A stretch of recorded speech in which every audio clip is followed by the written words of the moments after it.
Hey, what's up guys, I'm Lan here. Welcome back to a new video on my channel. In this video, I'm going to talk about iOS 16.4 Beta 3 update on both of these phones, iPhone 12 and iPhone XR. So as you can see from the screenshot, if I could show you, so both these updates came in about between 500 and to 600 MB. So on iPhone 12 it came in about 527.6 MB and on iPhone XR it came in about 494 MB. So this update has few new features and probably the most important aspect how we receive and going forward how we are going to receive the developers beta updates on our iPhones. So it has an important aspect and I'm going to talk about that in the later part of the video. So let's get right into the video and I will show you all the new changes on both of these iPhones, iPhone 12 and iPhone XR. So make sure you watch this video till the end.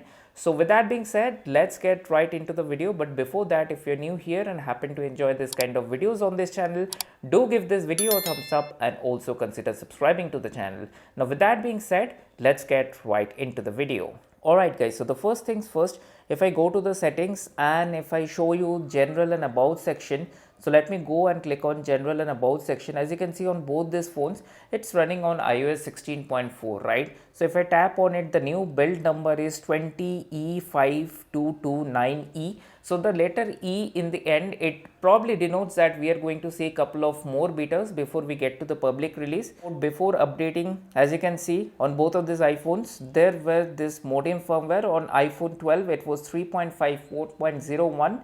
and on this iPhone XR it was 5.02.01. Now surprisingly on iPhone XR we do have a modem firmware update. Now after updating, as you can see, the modem firmware update is different. So the modem firmware version is 5.02.02, but unfortunately we don't have a modem firmware update on this iPhone 12.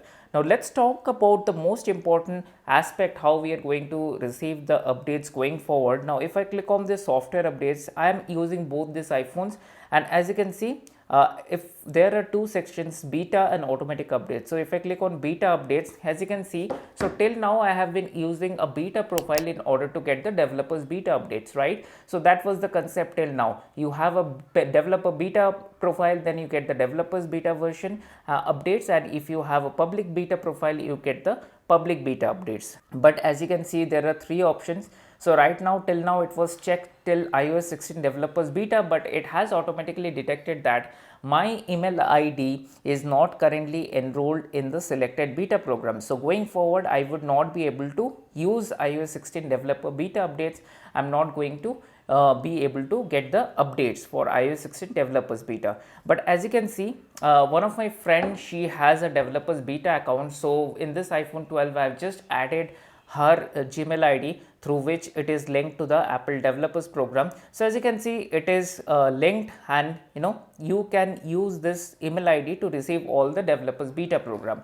So going forward, we will not be able to use any sort of profile. If I can show you, if I go to the VPN and device management, as you can see on both these phones, there are no profile. So without profile, if your email ID is tied up to Apple developers beta or beta, you should be able to receive the updates without having the need to install the any profile. So that's the most important thing. So this is a pretty important thing going forward. You wouldn't be able to sort of download the beta profiles for free from internet and get the updates. That's a sad thing. That's a good thing in perspectives of security. So that's the biggest thing I wanted to highlight over here. So apart from that, couple of changes are there. So last week with iOS 16.4 beta 2, we have received the new animations while turning the pages, right?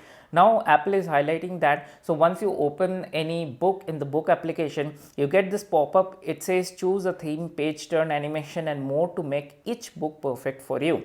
So if you close that and if you tap on here, and then you can see all those things from over here, themes and settings, and then you can select the slide, curl or none, so the way you like. So you can choose your page turn animation. So Apple is basically highlighting this. So that's a fact. Apart from that, there are new splash screen in terms, if I just open the stock application, so there is a new splash screen, so which says three things basically: market data, business news, and iPhone, iPad and Mac. This was the new thing I was able to discover. Apart from that, there are no new features, just this kind of features and little splash screens here and there. And apart from that, there are Siri voices in Arabic, and in other languages which have been introduced and have been integrated with the existing Siri voice model. So those were a couple of things I wanted to highlight. But the main factor which is going to change with the going forward, in terms of receiving the developers beta update or receiving the public beta update, you don't sort of need any profile.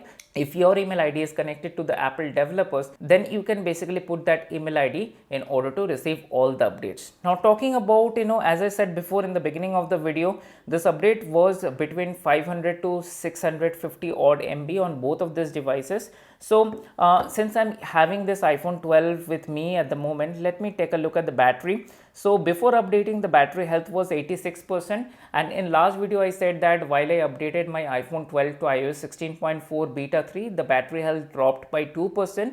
But fortunately, after using it for a week, I again updated to iOS 16.4 beta 3, but this time around the battery health is still the same. It is 86%.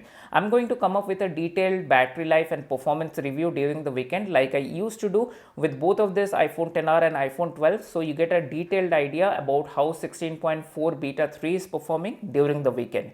So as of now, if you take a look at the battery, for last 24 hours you can see the screen off and screen on time, and for last 10 days, as I showed you before, with the beta update, especially with iOS 16.4 beta 3, the battery was average, sort of average. Again, the battery life and the battery health depends on a lot of factors: how you use your phone, what are the applications, what are the screen on and screen off time, what are the applications that are consuming the battery life in the background. So these all factors come into the picture if we talk about battery. So as I said before, I will be making a dedicated video on iOS 16.4 beta 3 battery life and performance during the weekend, so stay tuned for that. And also for your reference, I ran the Geekbench 5 score. So as you can see, Geekbench 5 score on this iPhone 12 for single core score, it came in about 1581, and the multi-core score is 4025. And again for iPhone XR, it's obviously a little bit low, but the single core score came in about 1109 and the multi-core score came in about 2374.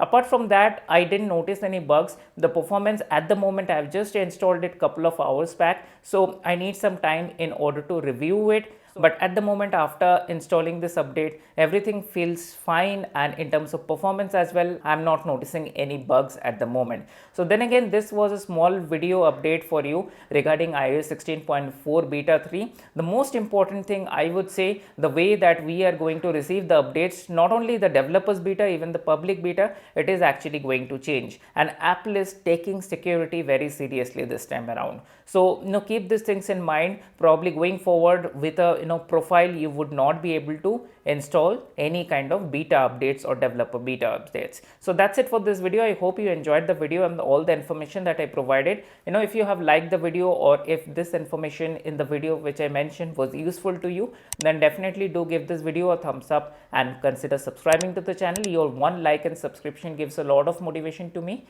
and I will see you on my next video. Bye bye.